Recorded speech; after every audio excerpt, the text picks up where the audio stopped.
today. Thank you so much for joining in with me. This video is going to be about how to do ketogenic lifestyle step by step. The first and foremost thing that I want to mention is ketogenic lifestyle or ketogenic diet puts your body in a state of ketosis.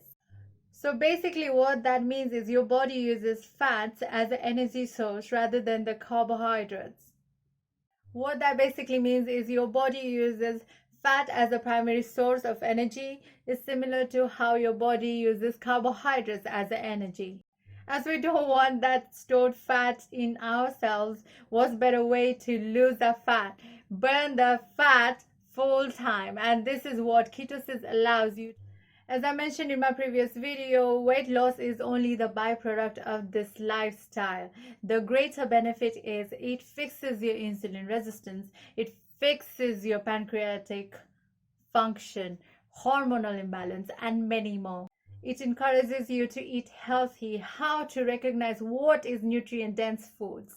It also helps you identify what are the hidden ingredients that are very harmful and toxic, and it's been used constantly in everyday products.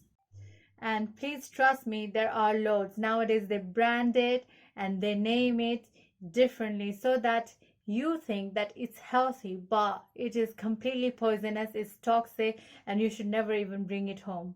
I will make videos on that content a bit later, but today is going to be about step-by-step guide on ketogenic lifestyle. So number one thing is optional. There are two ways to kick off with keto. First one being you don't have to fast. Second one is you can fast from 24 hours to 72 hours. In my experiences, I started 72 hours fast primarily because it's easier to get into ketosis and to get rid of all kinds of cravings. Trust me, it is hard, it will test you, but you'll have to be determined, and it's only for 3 days that you'll have some kind of keto flu, but after that it's all smooth sailing. So during fasting, obviously you'll have to keep up with your electrolytes as you will excrete urine a lot. That means you're peeing a lot and you'll pee tons. Then what that means is like when the fluid goes out, then obviously it's more likely you to feel dizzy and fainting. You will feel weak, you will feel nauseous, you will feel hangry, meaning hungry and angry. But fear not, all you have to do is supply yourselves with electrolytes, some homemade water with some sliced lemon, not squeeze them, just slice them. Slice the cucumber into thin pieces, put some mint herbs and let it sit during the day. And what you do is sip it little by little throughout the day. You can also put some sea salt in the mix. In my opinion, this is the ultimate way to avoid any kind of keto flu from happening. So after successfully fasting for 3 days, I broke my fast with a bone broth, and later in the evening, I ate a simple piece of lean muscle meat. The reason for me to do that is not to shock my body in a greater deal.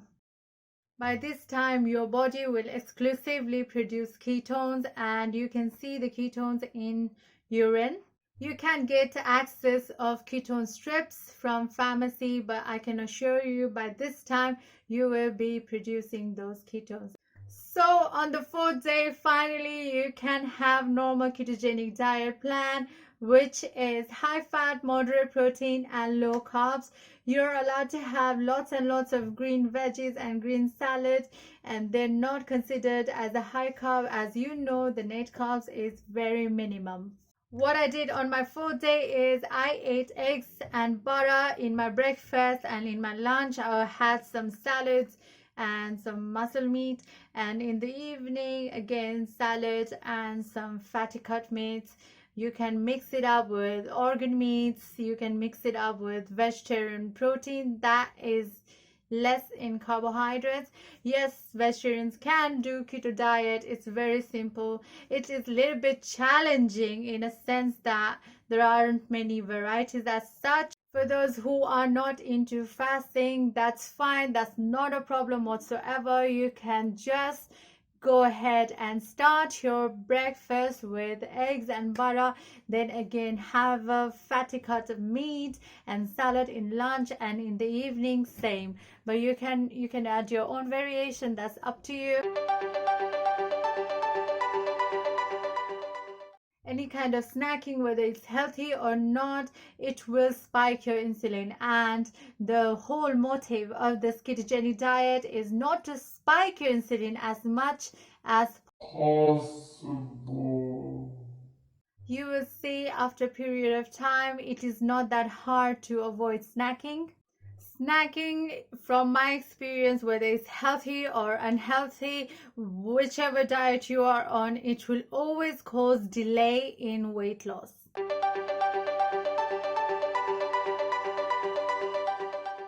Counting calories, I think, is rather unnecessary, because once you start this protocol, you don't feel like overeating. One of the misconceptions about ketogenic diet is it's high in protein, or it's like Atkins diet, and it is completely incorrect. Like I said, you eat high fat, moderate protein, and low amount of carb. But high fat, that doesn't mean you are eating only fats. You eat more fatty cut protein, you eat more of a healthy fats like avocado and Brazil nuts or almond nuts and pecan. One of the important things that I want to mention again in this video is that you are more likely to go into keto flu stage if you don't get your electrolytes up. Lastly, I would like to wish you all good luck, whoever wants to start ketogenic lifestyle. And again, I'm not here to tell you my way is the right way and everyone else is the highway.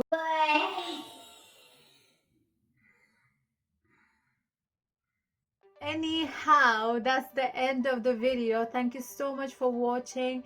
Thank you for sticking till the end of the video.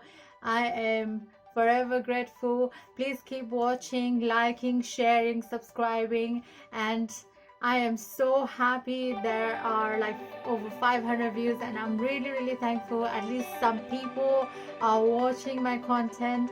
And again, be happy, be merry, and see you soon.